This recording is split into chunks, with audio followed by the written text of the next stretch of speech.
kira-kira setengah tutup itu baru diteteskan ke air di gelas, baru digunakan. Lembaga Lingkungan Hidup dan Penanggulangan Bencana atau LLHPB pimpinan wilayah Aisyah Provinsi Kalimantan Timur menggelar acara gerakan menanam sayur di pekarangan dan pembuatan ekoenzim serta klasik enzim Sabtu 17 September 2022. Kegiatan ini dilaksanakan di Aula Panti Asuhan Aisyah Al-Walidatur Rahmah di Jalan Sirat Salman, dan kegiatan ini menyusun tema Kita Hijaukan dan Lestarikan Bumi Etam. Dalam kesempatan kegiatan tersebut, jajaran LLHPB dan pengurus Aisyah Kaltim melakukan praktek pembuatan ekoenzim dengan menggunakan sampah rumah tangga seperti kulit buah-buahan dan molase sebagai bahan bakunya. Pembuatan ekoenzim adalah merupakan proses fermentasi sisa sampah organik yang berasal dari sisa sayuran, kulit buah-buahan, dan sampah lainnya dengan warna coklat gelap dan memiliki aroma asam segar yang kuat. Lalu kemudian untuk pembuatan klasik enzim merupakan cairan yang dihasilkan dari proses fermentasi buah-buahan segar, bisa dikonsumsi setiap hari atau bisa digunakan untuk alternatif diet. Ekoenzim hari ini dari awal proses pencampuran bahan-bahan, kemudian dengan ini sedang pencatatan berapa lama proses fermentasi, kemudian baru ada pembukaan dalam arti kata diaduk, dicampur dan diperah dengan tujuannya adalah mengurangi kandungan hasil fermentasi itu kan mengeluarkan gas, jadi supaya mengurangi gas dan tempatnya tidak meledak.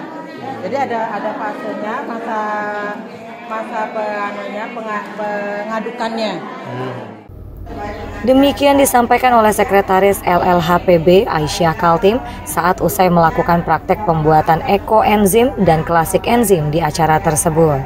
Tujuan kita pertama membuat ekoenzim adalah untuk menyelamatkan bumi kita yang saat ini sudah boleh dibilang sakit atau rusak parah. Karena dengan pembuatan ekoenzim, salah satu unsur yang bisa kita untuk menyelamatkan bumi adalah terbentuknya ozon. Lapisan ozon itu yang saat ini sedang diperlukan oleh bumi kita karena semakin menipisnya lapisan ozon di seluruh dunia. Dan lapisan ozon yang paling parah rusaknya berada di posisi Indonesia. Jadi dengan pembuatan ekoenzim, makanya pada proses pembuatan ekoenzim kita sarankan menggunakan tempat yang mulutnya lebar, sehingga proses terbentuknya zat ozon itu dia lebih banyak. Nah, itu proses yang pertama. Kemudian yang kedua, di samping kita memanfaatkan terbentuknya ozon, kita juga memanfaatkan daripada terbentuknya ekoenzim itu sendiri sebagai fungsi bagi kita manusia maupun kita sebagai lingkungan. Kemudian Ketua LLHPB Aisyah juga menghimbau kepada ibu-ibu rumah tangga agar sisa-sisa sampah kulit buah-buahan dan sayuran untuk bisa dimanfaatkan sebagai bahan baku pembuatan ekoenzim dan klasik enzim. Memanfaatkanlah dan sisa-sisa kulitnya dan buahnya itu bisa dimanfaatkan untuk ekoenzim dan klasik enzim itu.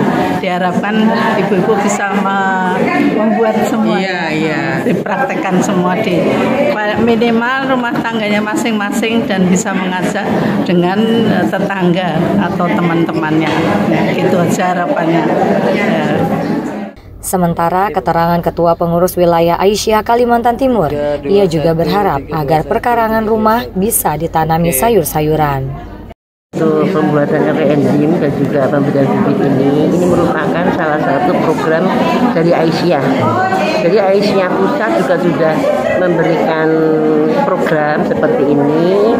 Seperti pada saat milad yang kemarin, kita sudah menanam tanaman sayur-sayuran di lingkungan sini. Nah, sekarang ini kita lebih menekankan untuk pemberian bibit kepada ibu-ibu untuk ditanam di pekarangan sendiri.